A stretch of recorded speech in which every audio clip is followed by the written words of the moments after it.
What up, dogs? Welcome to another video. In today's video, I'm going to talk about 4 reasons you should not use Minoxidil even if it works.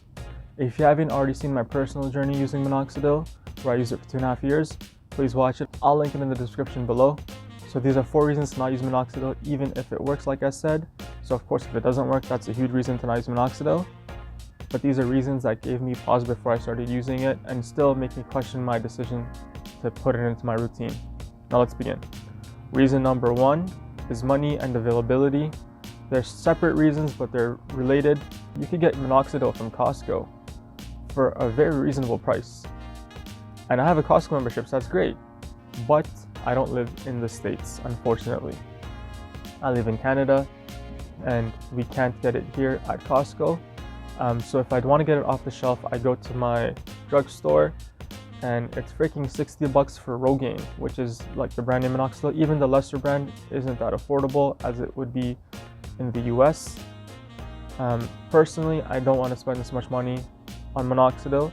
I can afford it, it's not that much money, but at a certain point it seems silly to spend that much money to retain my hair. I should just accept going bald. And I'll get to that. So what I have to do to get the cheaper brand is I have to fish on Amazon and eBay for a reseller for the Costco brand, and I can usually find it, but not always, and I never buy from the same person. So of course there's a little bit of a markup, but it's still much more affordable than Rogaine at the local drugstore, but it's inconvenient having to fish for it. At the beginning of this pandemic, it was hard to find. I had to ration out my Minoxidil use. One of my friends even went out and bought Rogaine just for a couple months because he couldn't find a reseller. And then eventually we did find resellers on the internet. Reason number 2 is the routine. So the routine is a minor inconvenience. It's not that big a deal. Ideally, you're supposed to use it twice a day, but it's hard to find 2 times a day to use it.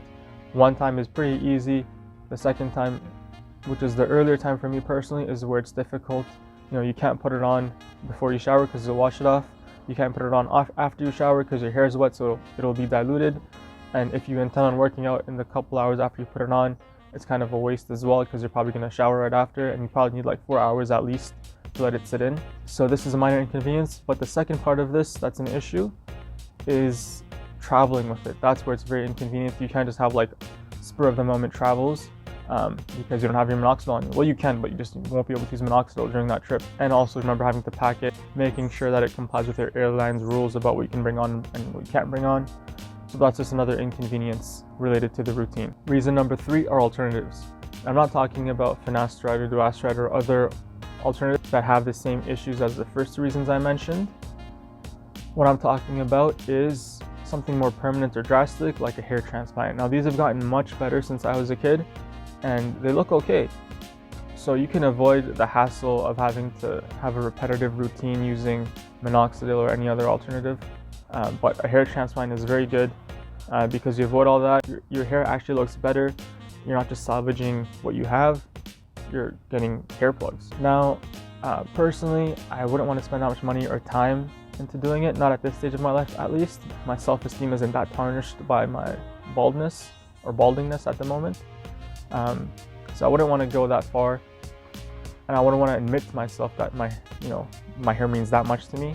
Seems kind of vain for me personally, but if you have the time and the money, that's something you might want to consider. And it's not just about the money. I also mentioned time.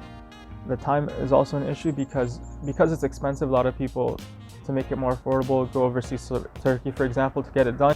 Just an anecdote, I was in Turkey once for a connecting flight, and I saw a bunch of people with like dots on their head, and I was wondering what that was. And I found out later it's the mecca of hair transplants. And also another thing related to time is the recovery. So apparently you can't work out because it causes you to sweat, and that's bad for the recovery of your hair glands or your whatever follicles. As an active person, that's something I would have trouble dealing with. But if the stars align, then this is an alternative I would consider over Minoxidil. Now, reason number 4, and what I think is the most significant reason to avoid using Minoxidil, is to buzz the hair off your head and go #bald positive. Sorry, that's super corny, but I'm going to trademark it right now. Embrace being bald, especially right now. If you're working from home, just try it. Just shave the hair off your head or buzz it off, whatever is easier for you. See how it looks. If it looks bad, you're working from home, so you probably won't run into anybody. That'll give you a bad reaction to it. And if it looks good, great, it looks good. You can just be bald from now on. You could be a badass Stone Cold Steve Austin looking guy. So you may be asking why I haven't done this personally. Well, I have, and I actually really liked it. But the issue with me is that I specifically have an asymmetrical flat spot on the back of my head. You can't really see it right now, maybe you can. So it's just annoying to have to explain to people what it is when they see me bald, and sometimes people want to touch it. It's annoying, but if you're one of the first 1,000 people to like this video, I'll let you touch it. Anyway, those are my 4 reasons to not use Minoxidil. Ultimately, I still ended up using Minoxidil, but these are just some things you may want to consider before you put your money and time into it. Alright guys, thanks for watching, take care.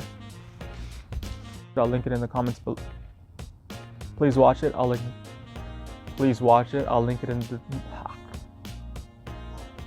the description below.